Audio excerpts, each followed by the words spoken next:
Hey, thanks so much for doing this. Congratulations. Thank you. My pleasure. I'm happy to be here with you. As we start this, is there background information that you want to share about yourself that's not too personal? Like, were you like an SBA type of person in law school or? My background is that I worked as a law clerk before. Like straight out of college, I worked as a law clerk with a civil litigator. So it was just him and myself just handling cases. And that really is what solidified in my mind that I wanted to be an attorney. And it helps to have that hands-on kind of experience.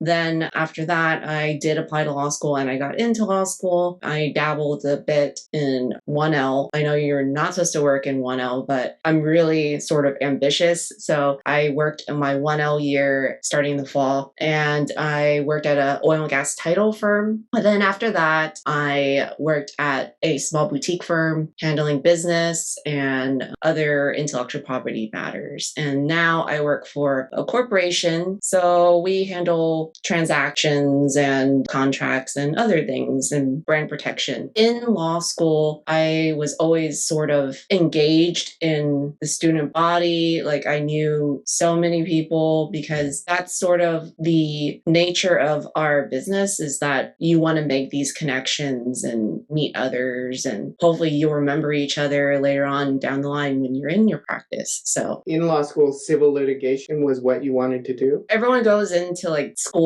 thinking that they're going to do something, but they end up Right. else. I thought like, oh, it was like the cool and sexy thing to do was M&A, right? Or business law. But I'm a creative person, so I've always really been into trademarks. For some reason, I can just remember what they look like. I am able to identify throughout the years like the Prudential trademark. And I remember there was like an advertisement for one of the trademark class, and the professor didn't put the words trademark on it. He just put a bunch of trademarks on there. And I want to say there was like probably close to 70 trademarks on there. And in small letters, it said, if you can identify all of these, I'll give you $20 and a recitation pass. So basically, you don't have to be called for recitation. I don't care about the recitation pass. I wanted $20. So I was like, oh, this is fun. So I like identified all of them. So he checked it and he said, yeah. And first day of class, he pulled out $20 out of his wallet and he paid me. And of course, the foreign exchange students were like, what is this? Like,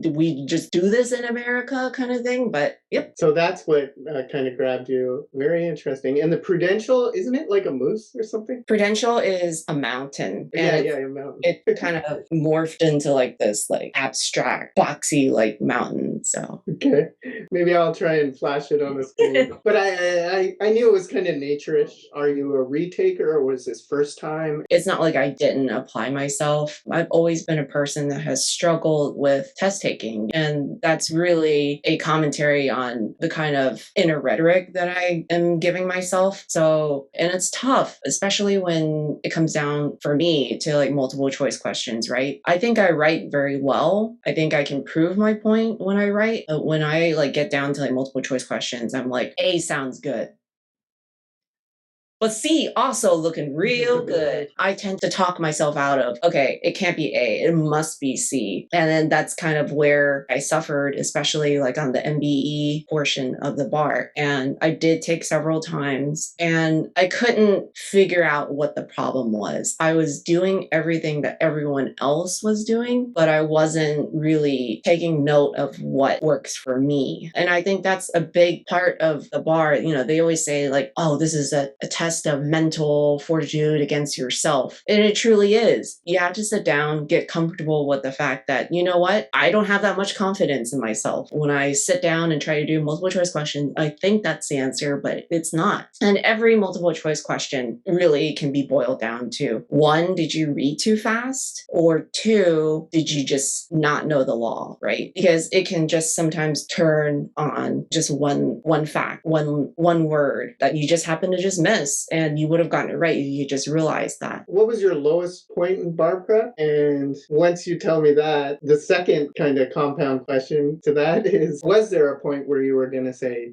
screw this and I'm not going to be a lawyer? There was one time where I took in February. The curve is always a little bit less favorable, only because in February there's not that many people taking it compared to July. But yeah, I don't know if it's just I just got crushed by the curve or I just wasn't prepared. But that was probably like my lowest part of this bar journey. That was probably my worst score. And after that, I wondered if I should even continue on. What kind of client is going to want to have an attorney who just can't pass this stupid thing? But I really think that you have to push forward in that, in the sense that no client's going to want an attorney that's not willing to continue to fight and that won't give up. I mean, if you were... There's virtue to that. There's virtue. Yeah. So if I had just did it one time and I was like, I'll never take it again. Like, I knew of someone that did that. She had some family issues and she couldn't really concentrate on the bar like it deserved. And she didn't pass. She never tried ever again. It wasn't like she started studying for a second time and then she just decided not to. She just never attempted it ever again. It's doing such a disservice to yourself and to other people that probably need you. So, I mean, yeah, being an attorney is nice. You should only go into it to help other people, to lift up the next generation of attorneys. I always say, like, you only want to look in someone else's bowl just to make sure that their bowl is full, not to compare. So that's probably the lowest point. So that February test was the lowest point. And I really questioned whether I would be good enough to be an attorney. But I just kind of regrouped and I just kept doing the thing. What was the things that help you to do it this time, to pass? I think a regrouping and then meeting me, not to... It does feel weird to kind of say it like that, but... So this time when I did pass is kind of weird because I didn't take any time off. I think there's a preconceived notion that if I just put blinders on and I just take time off from work, I don't talk to anyone for like 3 months, 2 months, I'm going to have an epiphany and it's going to be a breakthrough for me. But I've noticed when I've been trying to study is like you start to get tired. Your attention is not really there. You can just say like, oh, I've been grinding at this for like 8 hours, but like your productiveness starts to fall off, even if you take breaks. Like I've always taken breaks. I've allowed myself to take breaks when I'm studying, but it just wasn't conducive. So this round, I worked a full-time job and then I used my nights and my weekends like very conservatively, only focusing on studying. And I really had to boil down what it was that I needed to boost up. So again, for me, it was the MBE. So I made sure that I was exposing myself to as many license questions as possible and really fully understanding why I was getting it wrong or why I was getting it right. And people always say that you should do this, but I actually did it this time. I was just lazy before, but I made a spreadsheet of everything that I got wrong and stuff that I thought that I should know when I got it right. I would still put the law in there into a spreadsheet and I would have it arranged by like Civ Pro, torts, evidence, and each tab would be organized like that. So I strongly believe in getting organized in that sense. And then also MEE or writing essays is my strong suit. So I also did not sleep on that as well. I did plenty of essays and I forced myself to write out as much as possible. I would just do like a full essay. Some people believe in outlining the essay, but you're not going to get the same amount of value from it unless you're like writing out or you're typing it. So it's like a full essay. And for that, I used another test prep program's book of like essays, and I kind of use it as a guide. And also it's just great to have it bound where it was just like a book of essays together. So you could just flip to the subject that you want. I just worked really hard at that and really trying to pack for. I can attest to how hard you work. Just to let the listeners and viewers understand or relate, we did this thing with Google Docs, and then I would sort my own Google Doc to last modified would go to the top. And every morning I would see your docs go to the top and I would be able to look that way. And I don't know if you remember, you were like, don't make any comments on this. I'm still working on it. And it was really nice, that kind of workflow between us where I could give you that. I was really able to work side by side with you, which is nice. I think once you start to use your time more wisely, you have to be selective. You have to study smarter and not harder because, obviously I passed and this is my highest score. Like, there's no reason why working a full daytime job should allow me to pass this high, right? But it's because I was trying to only focus on where I needed to direct my energy, right? So the last amount of energies I would have at the end of the day was like, I wouldn't limit myself. I wouldn't say like, I need to do 20 questions like today. So I would say, oh, okay, like I'll do 50 questions today and then one essay. And then tomorrow morning, I'll review what you've already graded and then I'll do like another essay, right? So it was just about doing as many questions and as many essay prompts as I could expose myself to. Because once you do that, you can really anticipate what you're going to see on the bar exam because it's kind of an iteration. Although every time someone's like, I've never seen that essay prompt, was that your experience? Or in general, like, so there's 6 essay prompts. How many of those were totally unfamiliar? Like, let's break it down that way. Only because I've done so many essays, none of them were really like super surprising. Vaguely can remember there was like one sub question in one of the essays where I was like, oh man, how would I have known that this was going to be on here, right? But for the most part, essays they don't really reinvent the wheel. They will change the people and sometimes maybe the situations, but it's going to be the same thing that they're always testing. For Civ Pro, I think they always try to test, don't quote me, it might be subject matter jurisdiction all the time. So if you can anticipate that this is very important, you want to put that to the top of the list versus like some like nuance, like they're never going to test like third party intervention or something. Like they're not going to put intervention, they're not going to put interpleader, I don't know, saucy interloper, but that was a joke. I kind of was like, wait. Yeah. I was almost gonna think like, oh man, like she has no idea what she's talking about. That was a joke.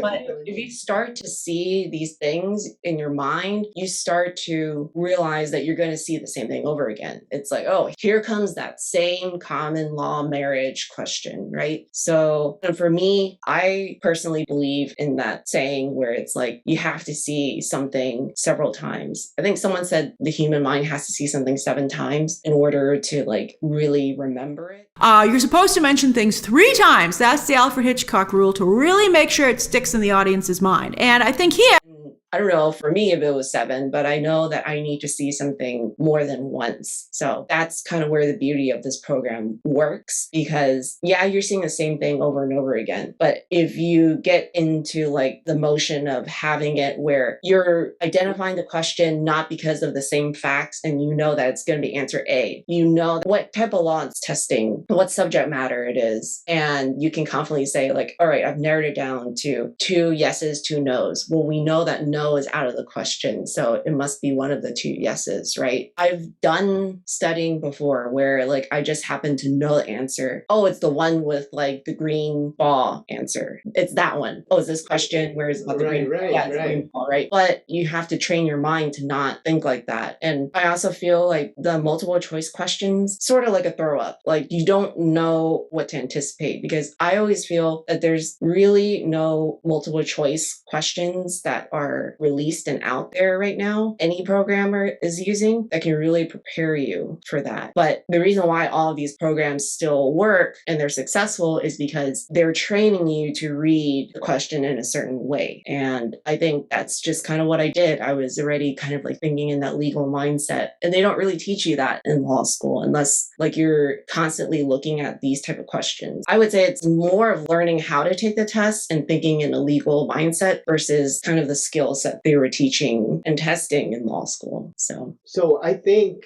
just to talk about the green ball thing. So what happened was before I came up with this system, and not to go too much into the app, but I used the most famous multiple choice system in the bar prep space right now. And if anybody wants to DM me directly, and I'll show you after we finish recording, is I think I did 9,400 questions one administration. question. And I got it to where I memorized green ball over and over again to 80%, 80 something percent, and I still failed. Yeah. So I know that those are the weaknesses of the other systems out there, and particularly this one. So when I see people saying I did this many questions, it doesn't really mean that much to me because it's how you do it. And I've found that way with this system, right? How you do it. If you keep on getting hit with it again, it makes you look at it. And then when you see another question that looks like it'll be green ball and it's not green ball, and you're like, what the heck? It makes you question how you've been getting to the first question. And so I think this is really important. And I've never really talked about it before. And I've never really actually verbalized it. Why this system works is you see green ball in the next levels and you get it wrong and you're like, what the heck? I thought this was green ball. And you can then compare and contrast and it really kind of works out. No, it's not green ball. Or,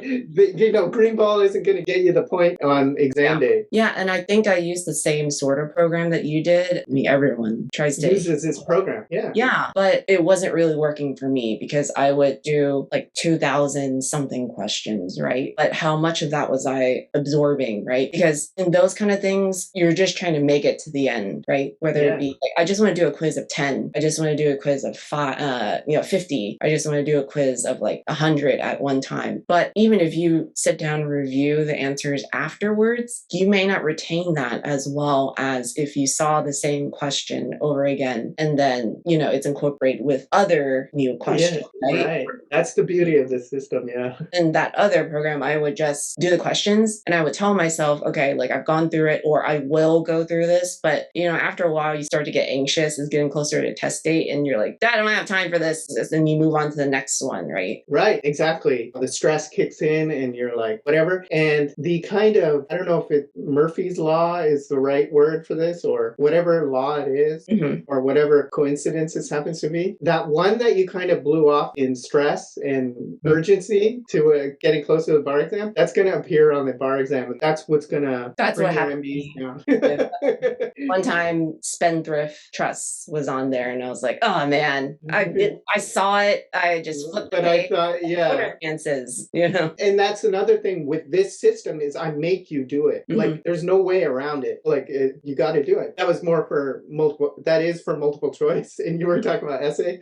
But anyways, and so what did you think about the whole writing approach? I know you kind of modified it with the bounded book from an old bar company that's floating around there because they all give you tons of books. I say we can go to the New York website, start with there, they have model their answers and stuff, but you went with the book, that's fine. But the over approach, did you, and I think I asked you too in an email that you sent me about, you said the MBEs were great, and I said, what about the essays? So I want to ask you now that I got you cornered in this, did your essays improve this last time doing this? You said it did help you, but I mean, I'm trying to kind of get it out of you. Do you think my approach with this program was helpful? Like the whole drilling, there is an approach, I called it the 5-layer approach. And I noticed that it confuses everyone because I have levels in the MBEs and then layers in the writing approaches. But if you don't mind saying something on that. Yeah. So originally when you approached me with this, I think I had to watch the video twice because I was like, what is this? And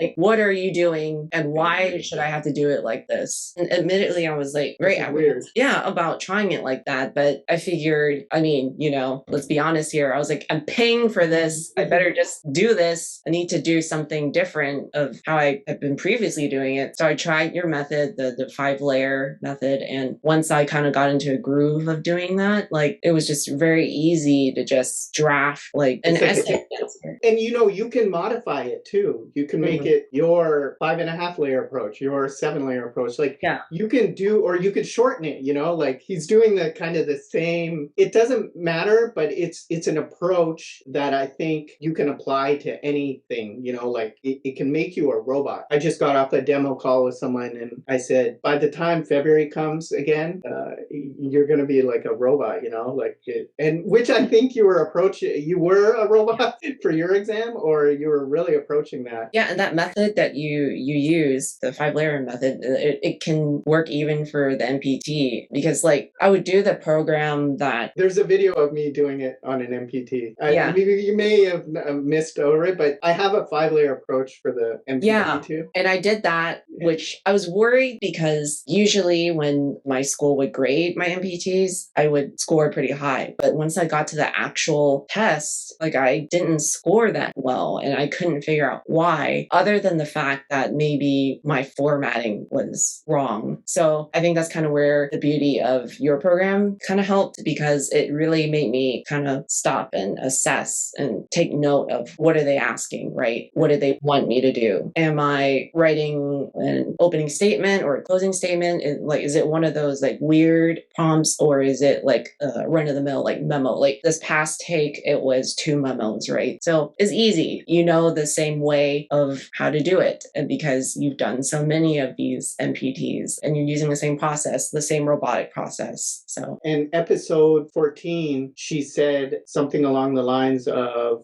Jennifer Venable, a dear friend and schoolmate of mine, classmate of mine. She said it's like a systems check, right? Like you go in the exam and you're like freaking out.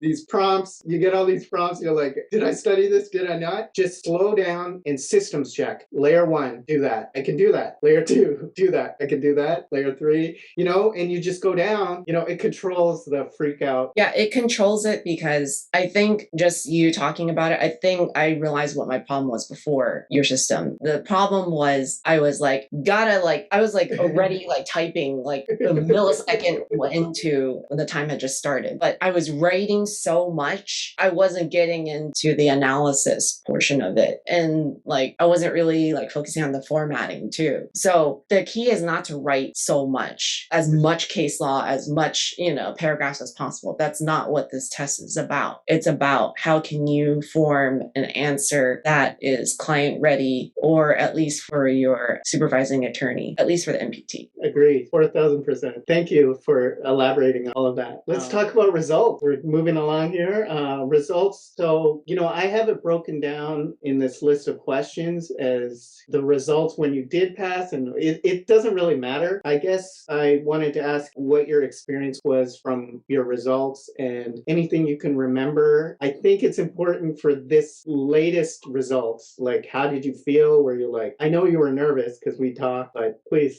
Yeah. So there is a state-specific component that we're supposed to do, which is like this module of videos, and you take like 3 questions and answer them afterwards. And we had the option to do that right after we completed the bar exam. And I am by nature a pessimistic person. So I was like, why would I waste time doing something like that when I'm just going to get my hopes up and I'm not going to pass and I've wasted all this time? So I purposely put it off. I don't know why it felt like this time. So I took in July, and results just came out this past week in October, I think on the 13th, but it felt so long. A week after we took in July, I was like, oh my God, I don't think I can like last this long. I don't know why it felt different this time, but it just felt like it was just like crawling very slowly. And then once results came out, I was like very unwell. I was like, oh my God, it's coming out. And I was like, I am unwell. It was like, it's 3:03 in the afternoon and I'm still very unwell. But it came out in the morning on another day that is not specifically like what they used to do. It used to be on a Friday, and it came out on a Wednesday. And I clicked open, and all I needed to read was the first few words. And I just like lost it. At that point, you can't even really cry. I just like kept like laughing and like smiling. And that pretty much has been like my mood like ever since. You should be happy about it. And even if it's happy tears, like it's more of like being happy about like, okay, now I have this official license, like let me go and help people, or sometimes let me go make money. So yeah, it's just been a fun few first days. So I got licensed. I did the module. So I was like, oh man, now I have to actually do the module. So I had to like sit there and watch the videos and answer these questions. And it was like, oh my God, this part of the test might actually be the most driest part. I would rather take another bar exam than have to do this, but it's like 12 hours of like these lectures. But I was like, oh man, this is cool. an unusual punishment having to watch this. Please don't disbar me. But yeah, so I finished that and then I paid my dues and that's it. We're here now. Awesome. Congrats. You did it. Do you want to talk about negativity that somebody might relate to, about negative family members? How did you cope with it? For me, I do a lot of, I don't know if I should say this, I might cut it out later, but I do a lot of blocking and unfollowing, because even if it's not them necessarily trying to do something, is just, it makes me feel bad, right? I'll just kind of just focus on, my family or whatever. Yeah. I guess I'm kind of hijacking your episode with a lot of my own personal stuff. But so if I'm going to do that, let me tell you about results. It was the greatest thing ever. So my daughter is younger, right? And she was born right around the first time I took the bar exam, and I failed. And like the plan was supposed to be, I was supposed to go on to, again, I might cut this all out. I was supposed to go on to my own law career and live happily ever after with my family, right? But I failed. So all her life, she's known about me not really being a lawyer and always failing the bar exam. And she was beside me, and I just checked on my phone, and I said, I passed. And then she goes, you passed? And she was happy. And it was nice that I got to share it with her, especially after all this time she's known. Yeah. She's grown up with me in the bar exam, Okay, sorry. Negative family members. How did you cope with negativity? Oh yeah, and then I hijacked it and said I unfollow and block, and I just try and just stay focused on my own. How about you? In terms of negativity, there's a lot of people that are not going to understand it, what you're going through if you're taking it more than once. And then there's a lot of people who have been through it once, like they're a one and done kind of person, right? So they just took it once and they passed. And sometimes they feel that they can't relate to you. But I think it's important to take inventory of the kind of people that you're keeping around you during your study time. Because if everyone in your circle is not invested in your success and allowing you to just go away and just like study and read the law, then why do you have them around? Yes. You're listening to the wrong voices. You're looking at what's in front of you right now. If you think your life is shit, your life is shit. Put positivity in your ears. Not just me, whatever. I don't care. Music, whatever, but put positivity in your ears. That negativity that you're hearing, you got to get that the fuck out of your life. That's the game.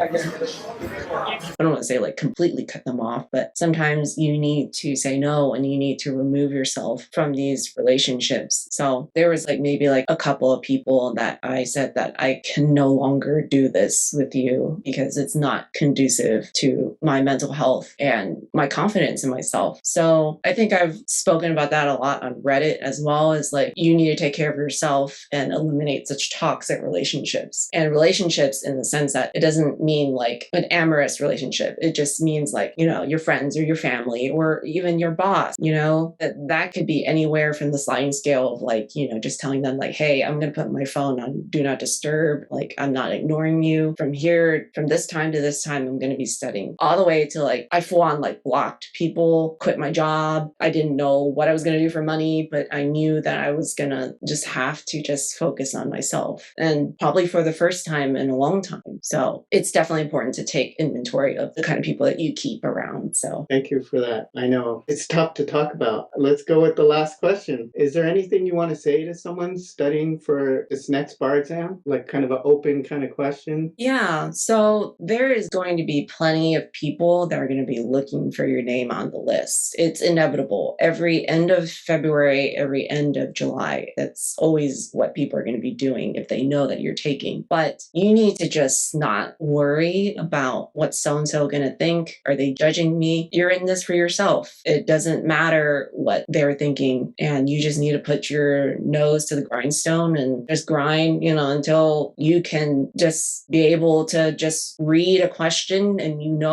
where you think the answer is going. And by the time you get to the answer section, you've already kind of anticipated which one is the right answer. Because this test is not, anyone who is humble enough will tell you that this test is not a a test of like, you know, your mental intelligence, your ability to practice law. There's so many things that are important to being an attorney that are not tested or even studied for this bar exam. So don't give up, keep trying. I always say, I'm too stupid to quit. Be too stupid to quit. And remember that it's not about knowing as much law as possible. I say that and it sounds weird, but like I knew a lot of law. Like I could just spout off like, oh, like I'm in my capacity as an employee. I have a parent authority. Like I would joke about that all the time. I'm on a frolic or something. But, you know, it's about when I would get down to the questions, I would get lost. I would get lost in the sauce. So it's good to know as much law as possible, but you have to know how to take this test. It's a game of how to understand how they're testing you. And I would say that's almost more important than knowing the law. So don't give up. Take inventory of the people that you keep around you. Believe in yourself. You made it this far. You've applied to law school. You took the LSAT. You suffered through 3 years, and then you're here now. So why give up now? You know, you keep trying because you originally wanted to be here, and don't give up. So I know I'm going to be like the 1000th person to say don't give up, but keep trying though. Thank you. Thank you so much for doing this. Results were like just 2 or 3 days ago. So thank you so much for doing this. I think it'll help a lot of people that are really down after getting results. DC came out on Arizona, DC. A lot of stuff's been coming out the last couple days, I think on Friday. So a lot of people are down that didn't make it. And hopefully seeing this will help them or listening to it too. Do you mind if we put your email in the bottom and people can ask you questions? Okay. Certainly. Thank you. Of course.